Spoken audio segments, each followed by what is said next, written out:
నేను రెండే మాటలు చెప్పేసి సరిపోతాను. మీరు హాయిగా మీతో మాట్లాడుకోవచ్చు. అమ్మడేరి విజయం మేము ఊహించనిది. కనీసం కొన్నిసార్లు అదృష్టం జీవితంలో చెప్పకుండానే వస్తుందంటారు. మనం దానికోసం ఎదురు చూడక్కర్లేదు, వస్తుంది, మనం కష్టపడాలంటే. మేము కూడా ఎదురు చూడలేదు. పుస్తకం రిలీజ్. అందరికీ నమస్కారం అండి. ముందుగా సారీ లేట్గా స్టార్ట్ అయినందుకు.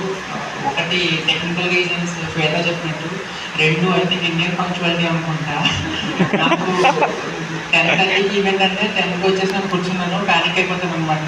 నేను యూరోప్లో వర్క్ చేయడం వల్ల అనుకుంటా ఒక 10 నిమిషాల ముందు పావుగంట ముందు వచ్చి కూర్చోవడం నాకు అలవాటు. So I'm really sorry.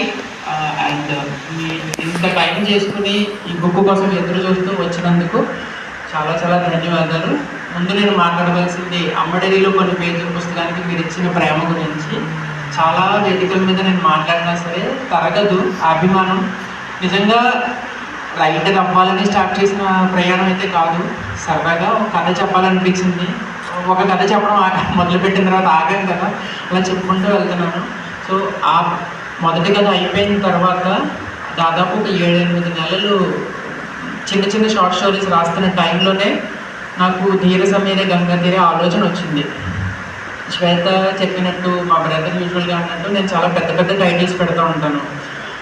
ఎందుకు అంటే నాకు త్యాగరాజ్ గారు అన్నమయ్య కీర్తనలు ఇవన్నీ చాలా ఇష్టం. ఎన్ని పాటలు ఇప్పుడు ఉన్న సాంగ్స్ వింటూ ఉన్నా సరే ఎక్కడో చోట అక్కడికి వెళ్ళి ఆగుతూ ఉంటాం అనమాట. అంత ఆ కాలంలో 12వ శతాబ్దంలో రాధాకృష్ణుల ప్రేమ గురించి, వాళ్ళ విరహం గురించి ఇంత అందంగా రాశారా అని అనిపించింది అనమాట. నాకైతే అలా ట్రావెల్ చేస్తూ ఉంటాను అనమాట ఆ పాటలతోటి. జయదేవుల అష్టపదులు గురించి చాలా సినిమాల్లో కూడా పెట్టారు. సో నాకు అది విన్నప్పుడు కథ కంటే ముందు నేను రాసుకున్న టైటిల్ అది. సో ఆ టైటిల్ ఎందుకు పెట్టాల్సి వచ్చింది ఏంటి అది మీరు మేబీ పుస్తకం చదివిన తర్వాత తెలుస్తుంది అనుకుంటా. ముందే చెప్పేస్తే స్పాయిలర్స్ ఉంటాయి.